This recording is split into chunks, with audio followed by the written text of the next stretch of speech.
Di konten belajar ngomong kali ini, aku pengen ngobrolin tentang ini.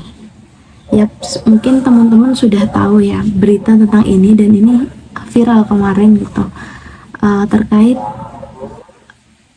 ya ini. Jadi di sini aku tuh bukan mau meng-highlight tentang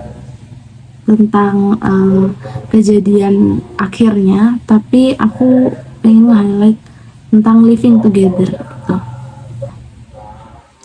Mungkin banyak teman-teman yang berpendapat setelah melihat berita tadi gitu, berpendapat bahwa tidak usahlah tinggal dengan orang lain, janganlah tinggal dengan orang lain yang nggak punya hubungan darah dengan kita, atau ya bukan keluarga kita gitu.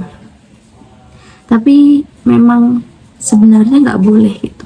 Dalam Islam sendiri, berdua-duaan dengan yang bukan mahram atau tidak punya hubungan nasab dan tidak punya hubungan pernikahan dengan kita, itu memang tidak boleh untuk tinggal bersama.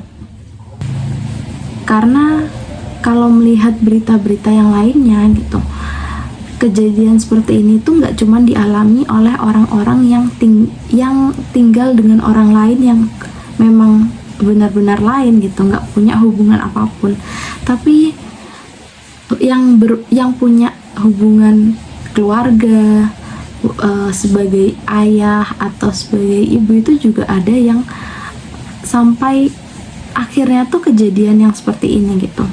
Dan kalau melihat seluruh kejadian kayak gini, itu aku punya pendapat bahwa ini terjadi ketika kita itu nggak menggunakan Islam untuk aturan hidup gitu. Karena memang kita kan tadi nggak di dalam Islam tuh tidak diperbolehkan untuk living together, nggak diperbolehkan untuk berdua-duaan dengan yang bukan mahram gitu.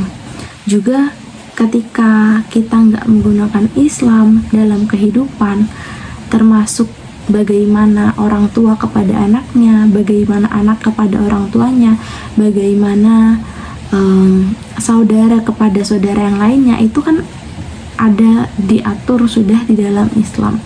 Dan ketika kita tidak menggunakan ini sebagai batasan untuk diri kita, sebagai aturan untuk diri kita, itu akan